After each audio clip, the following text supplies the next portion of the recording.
etc., etc. I believe it is clear now what we are doing in our group.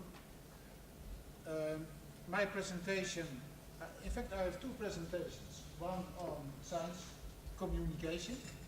It is about the scope, the history and the practice of science communication. We will be talking about definitions, about the history. I take the UK as an example. Why the UK? Well, because the UK has really a rich history in science communication, and it has set an example to many other states in Europe and also to the United States. It has had three different movements with different strategies of science communication over the past decade, so I will inform you about that. And the things that were happening in the UK were mirrored elsewhere in other Western countries. So they really had and still have a leading role in science communication. Then we will have a glance at what science communication and participation is about today. And I will end this first presentation with a few practical hints for good science communication. And then my second presentation, separately, is much more practical, perhaps also of use for you as biosafety regulators, that you can use in your daily practice, your daily professional exercise. And that is about how to write a press release on a given issue. So that will come afterwards. I will now start with the first presentation. And science communication throughout the ages has had two meanings, in fact. There is a classical meaning, and that is really the popularization of science. It is to present science to the wider public. It is still successful today. It is not outdated at all. But there was, in the 1960s, there was a paradigm shift, and the governments at the time in Europe and also the United States recognized that, well, it was important to have really the opinion of the public for good policy making. So, in fact, the governments and also the scientists and the policymakers said, well, we need the public to inform us about how they feel about scientific and technological development.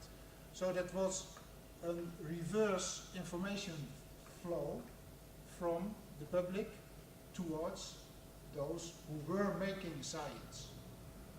And there was also, of course, social research being done on that issue already in the 1960s.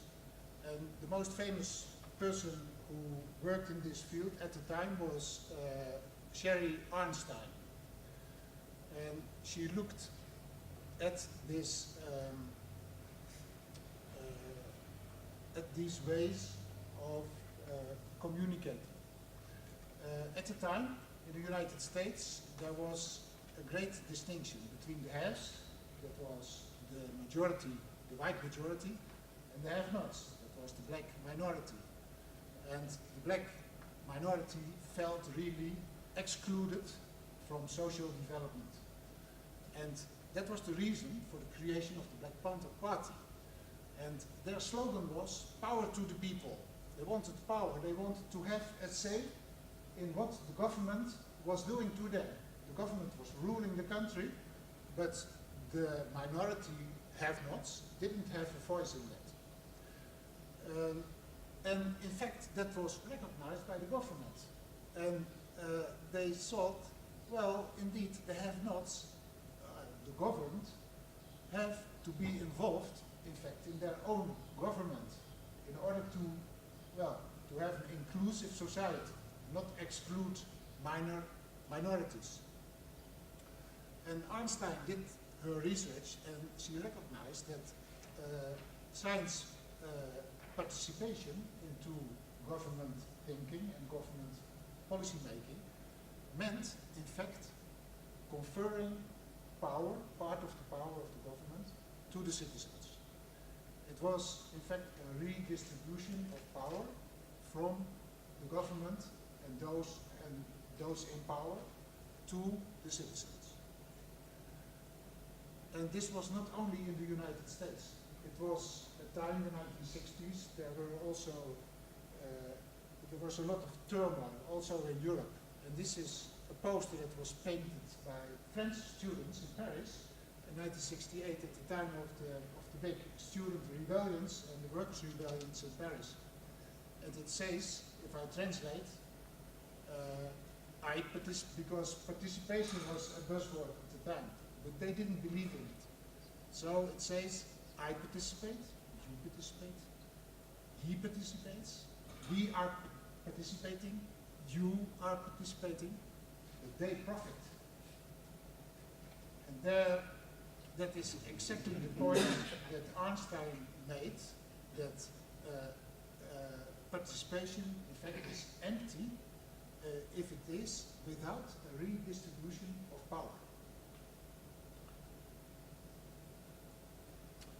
And to make her point, Einstein developed a model, and that is called the ladder, Einstein's ladder of citizen participation. And in fact, it shows a continuum of public consultation. It was in Europe, it was called public consultation, the involvement of the public in government policy making. In the United States, it was called public participation. So, in this letter, the rungs below, manipulation and therapy, well, in fact, there is no citizen participation. These rungs reflect two levels where the citizens are entirely governed by those in power. There's no citizen power there. Then the rungs 3 to 5, informing, consultation, and placation. Einstein called these rungs levels of tokenism. Here, the public was consulted, but there was no real involvement. There was no power. The public didn't have a say in what was going on. Only in the upper ranks, from partnership to delegated power and to citizen control, there, at different degrees, power is conferred to the citizens. And these are 3 different levels of citizens' power. This model was, in fact, she recognized it in the 1960s, but it is still, you can still use it as a tool to understand in what way public involvement is related to power.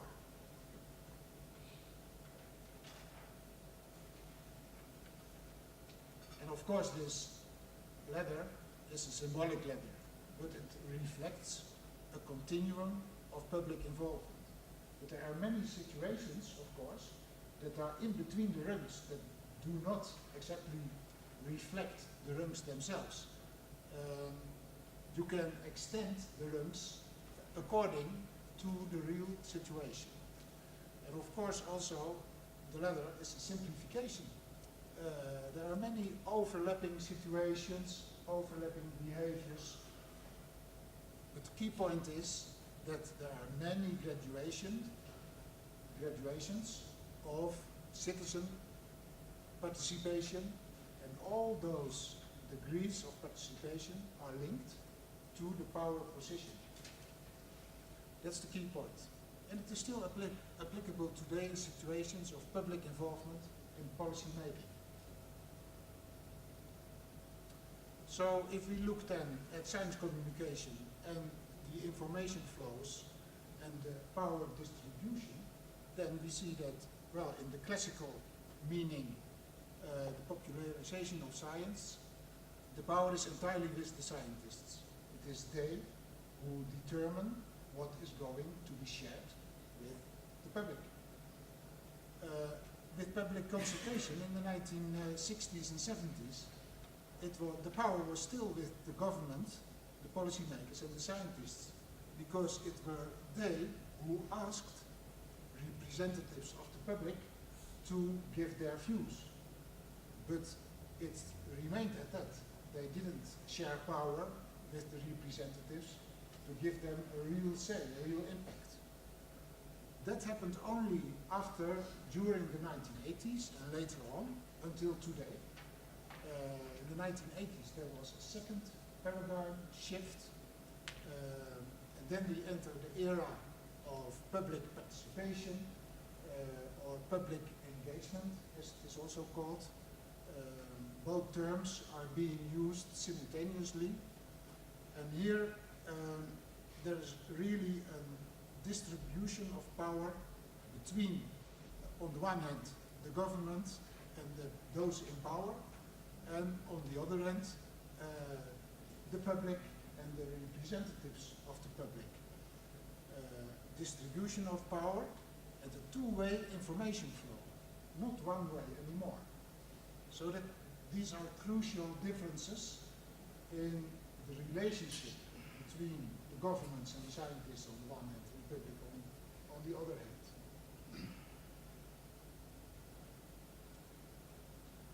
So, if we go back then to defining science communication, well, the classic meaning is, as I said, present the science to the wider public. It is a one-way transfer. The current definition is much more inclusive. There is a more equitable power distribution, and it says that it is more a two-way exchange of scientific information between scientists, policymakers, and the public.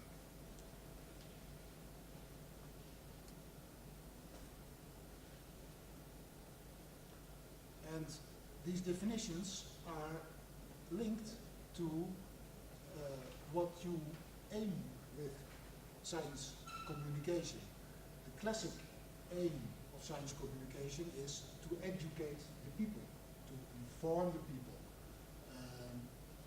Also often to generate support for research. In former times, scientists, to be able to do their research, often there was no public financement for that. And they raised money by giving science presentations. It was about demonstrating science. And the emphasis was very much on explaining all the findings that were done with the help of science. Currently there is another aim. It is now much more about informing the policymakers and the governments about scientific developments. It is much more, it is also directed to influence the development of science and technology, and to influence the government in guiding those developments. So here the emphasis is rather on explaining the methods of science, on explaining risks as far as possible, and on explaining scenarios.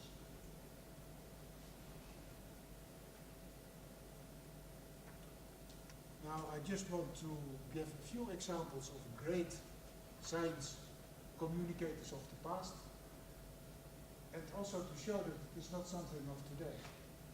Already the classical Greeks practiced science communication. Plato was one of the greatest science communicators ever. He wrote the Timaeus. It was the first complete work of Greek philosophy. It was called philosophy, but in fact it was natural sciences.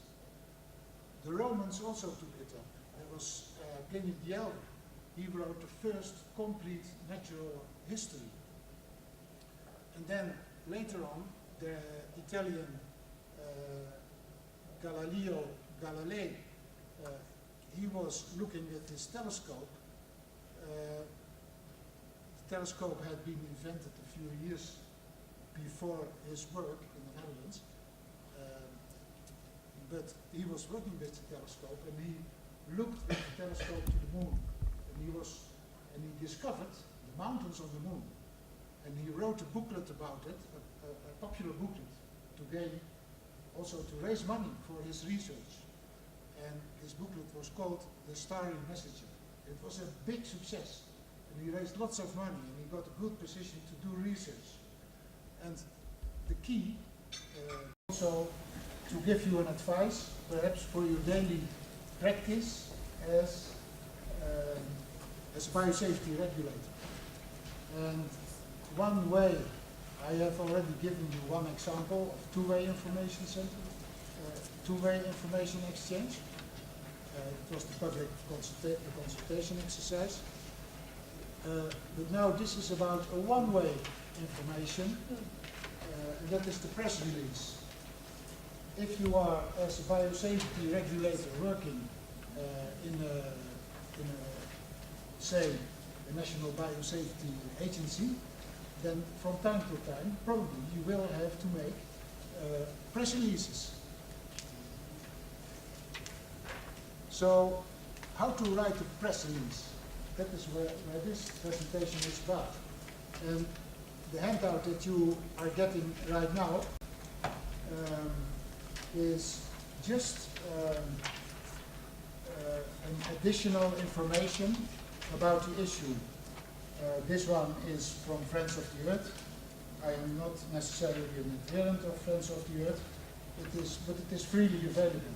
And there are very useful tips in it. And there are examples of excellent press releases that are given on the 4th page. They call it killer press release.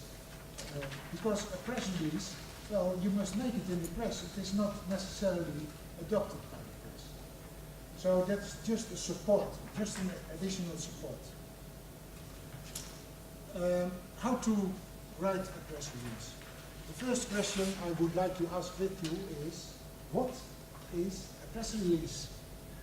Well, a press release can be defined simply as a written statement to the media or to the wider public.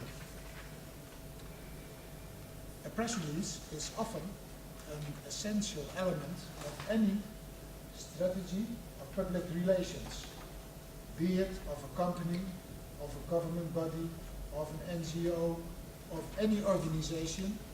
Many organizations have public relations strategies. Press releases are an important part of it. A press release is often a short document, and it is compelling. It is really to the point, it is sharp, it is cutting edge. And it is about a newsworthy item. It must be news. If you release a press release on an old issue, an old topic, the press will not even look at it. It must be news. Otherwise, you don't issue a press release. So as I said, it can be issued by many organizations, also by a university, for example, or it happens, or a company, or an NGO, but mostly perhaps by government bodies, by government agencies. And the press release, you must not forget, also has a formal character. The organization that is launching a press release is accountable for the content of the press release. Perhaps questions will be asked later on about it, and then the organization will have to answer. So there is a formal character. You cannot write whatever you like into a press release. It is an important part of a good and sound public relation plan or strategy. So what is the general purpose of a press release? Well, it can be, the different purposes can be served. It can be to keep the media or the wider public informed on an issue, on a topic. It can also be that you want to pick the interest of journalists. If you pick the interest of journalists, then, well, you have perhaps a chance that later on they will invite you for an interview or for a television presentation. And perhaps they will cover your issue more widely in their journal. All that kind of possibilities exist. So if you really have something your organizations wants to bring to the fore, to the wider public, well, it is good to pick the interest of the journalists. Lastly, there's also such a thing as visibility. Your organization has a visibility towards the outer world.